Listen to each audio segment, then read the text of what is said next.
Confucius once said, "We all have two lives. The second begins when you realize you only have one." The question is, how do we bring ourselves to this realization? It seems like an easy concept to grasp, but to truthfully arrive there is extremely difficult. Why? We all have busy lives full of responsibilities. A lot of us are just trying to get through our day-to-day because, hey, there'll be plenty of time down the road, right? Well, maybe we shouldn't just make that assumption. Maybe we shouldn't take for granted our health and our ability to do amazing things. See, I'm currently living with stage 4 bone cancer, which is so surreal to say out loud, but it's the truth. Now, imagine that it's you. Imagine how it must feel to know that one bad scan result could lead to you getting an IV port in your chest and being infused with heavy doses of chemo, rendering your body weak, nauseous, and hairless for who knows how long. That is my reality. So when I get home after a long day at work and my daughter Olivia runs up to me and asks, "Daddy, can we play My Little Pony in my room?" I say, "Yes." When she asks, "Daddy, do you want to rock out to My Little Pony music?" I say, "Yes." And when she asks, "Daddy, can we ride our scooters to McDonald's for ice cream?" I say, "Go ask your mom first." I say yes because I do not take for granted my ability to do so. And I'm not just talking about my health. What are the chances that in 10 years, when my daughter will be 15, that when I come home from work, she's going to run up to me and ask me to play? I'm guessing not very likely. So right now, my philosophy is to say yes, which honestly is how I ended up on this stage, terrified.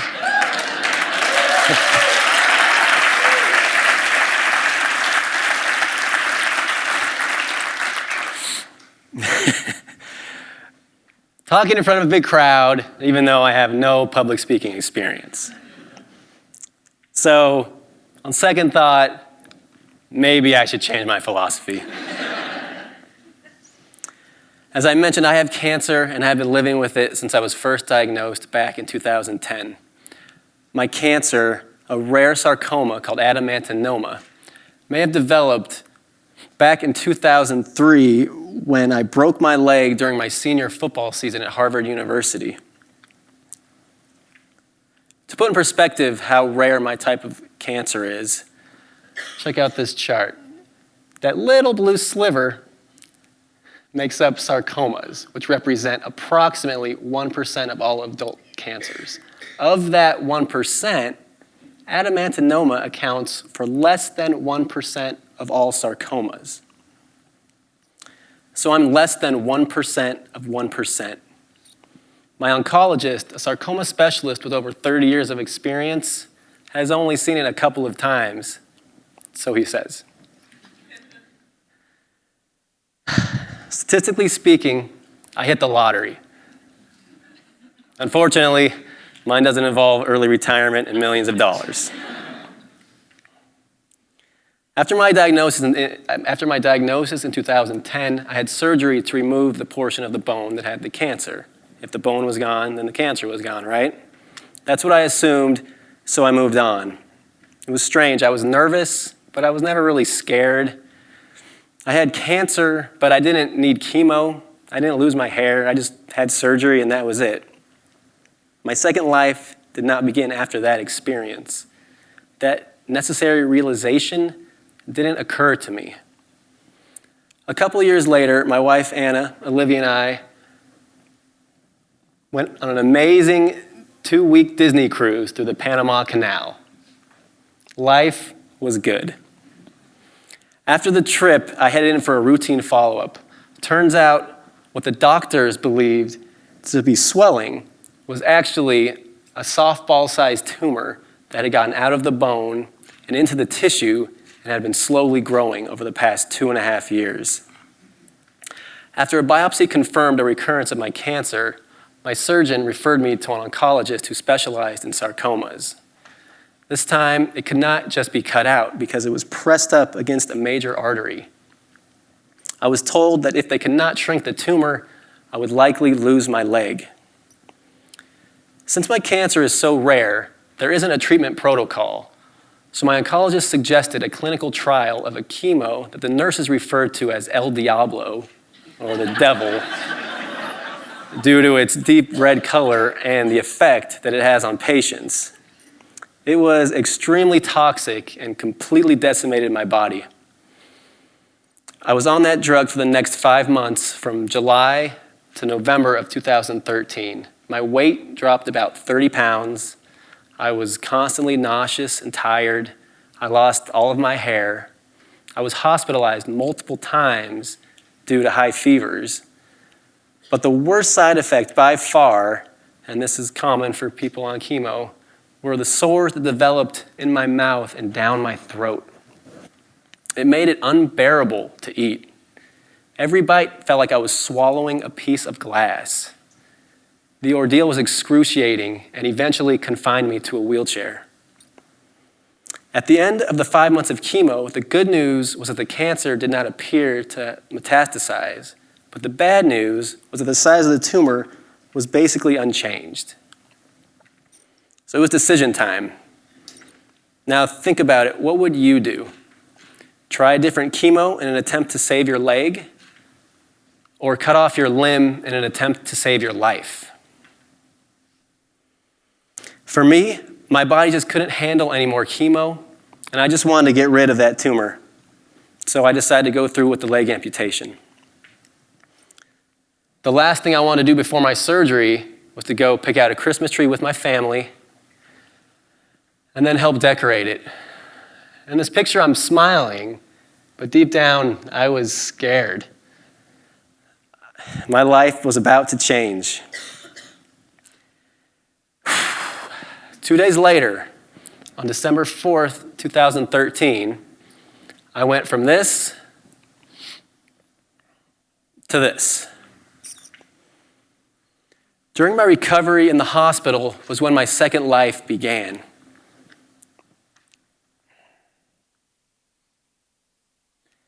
It's not that I was wasting my life before. What I mean is that going through this experience made me painfully aware that this life is the only one I've got, and I need to maximize the time I have left. I wasn't clear to go back to work yet. Whew. It's doing good there. I wasn't cleared to go back to work yet, but I found ways to challenge myself to getting back to normal.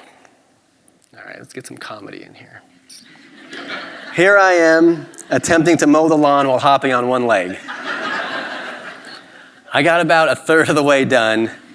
It was the first and last attempt to mow the lawn on one leg. I also became an expert in one-legged mini golf, crutch softball, and jump rope.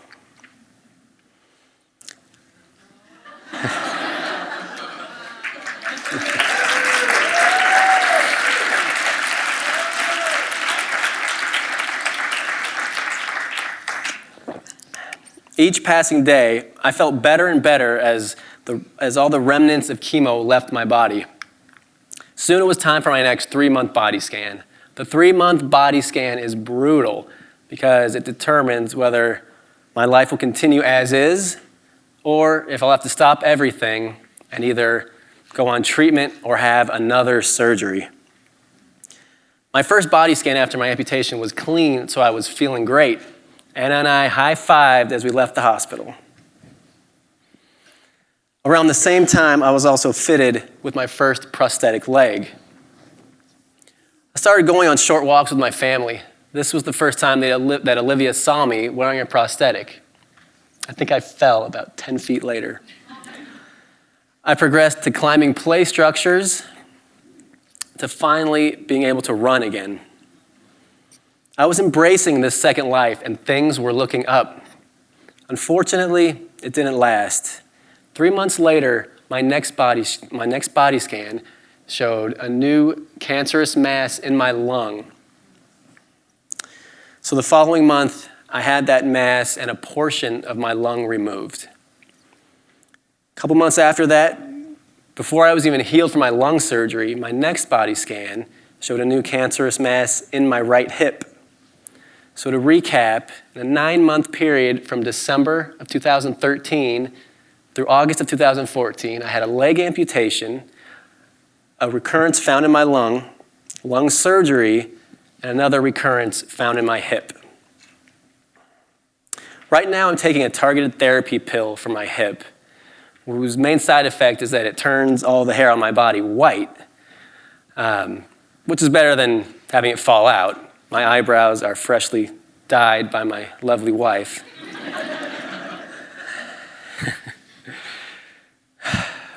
But eventually, I'll need surgery to remove the mass from my hip.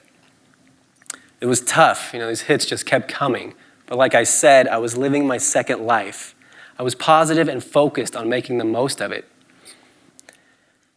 I didn't know what the future would hold, but at that moment, my body was feeling good, so I was going to take advantage of it.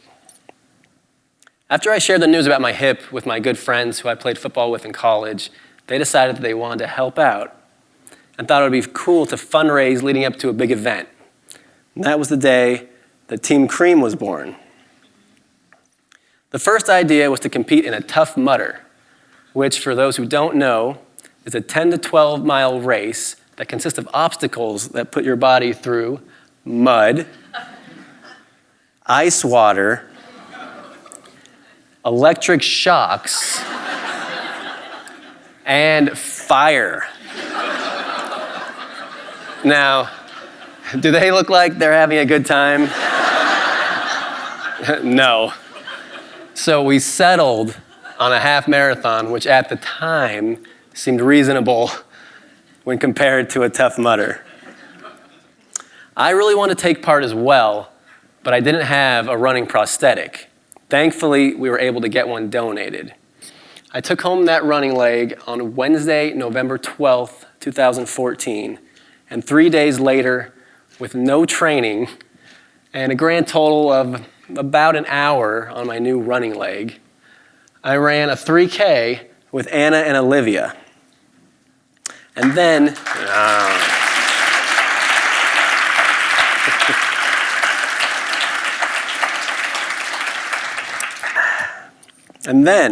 the following day, I ran in the Big Sur half marathon with my friends. About 50 friends and family made the trip to show their support, 12 of which were CG associates and their families, many who are here today. It was an amazing experience and is something that I will never forget. But as proud I am of that weekend, I'm actually a little more proud of this next story. So a month after Big Sur was Christmas, and this is what my daughter made for me. Can you tell what it is? It is a picture of Olivia and me snowboarding. I think it's pretty good. She told me, "Daddy, I want to learn how to snowboard, and I want to go snowboarding with you." I had so many mixed emotions. Back in my two-legged days, as I like to call them, I loved snowboarding, and watching and teaching Olivia was something I was really looking forward to. But since my leg amputation, I was pretty skeptical about my chances.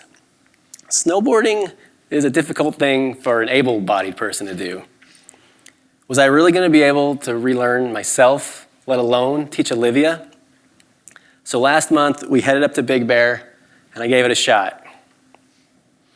I really can't explain the joy I felt during this video. I was so free and alive. Snowboarding has long been one of my favorite activities, but I just assumed after my leg amputation that it would no longer be a part of my life. I was extremely nervous and was expecting the worst, but as you can see, to my surprise and utter delight, I was able to snowboard once again. Next, we signed Olivia up for a snowboarding lesson. About 30 minutes into that lesson, we got a call. It was before the kids even got out of the cabin.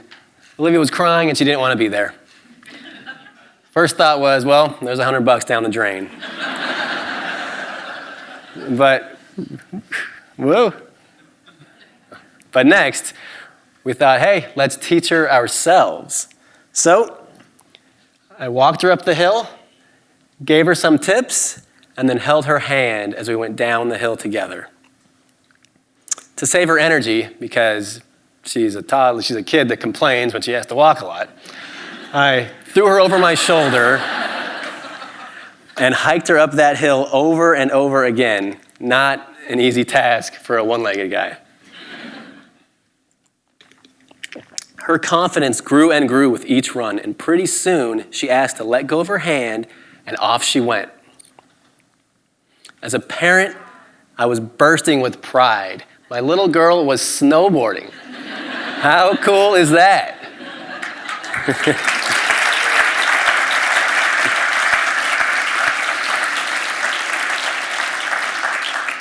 She learned how to snowboard, but we didn't really get to go together. So at work on the next day, on Monday, I saw that it was snowing back in the mountains. So I put in for vacation, and the next day we headed back up to the mountain for a family snowboarding day. And that's a good example of the difference between my first and second lives. I have a sense of urgency now that I didn't have before. I didn't know how long my body would be up for it. I didn't know how long the snow would last. So let's get up there and have a fun family day while we have the opportunity to do so. Olivia rode the ski lift like a pro, and she laughed as we fell when we tried to get off the lift. And then we did what we set out to do. We snowboarded together. It was another awesome adventure that I got to share with my family. We were all so happy. It was a perfect day. And that is how I live my life. Being an amputee does not define me. Living with cancer does not define me. What does define me is how I choose to live. And in this second life of mine, I have chosen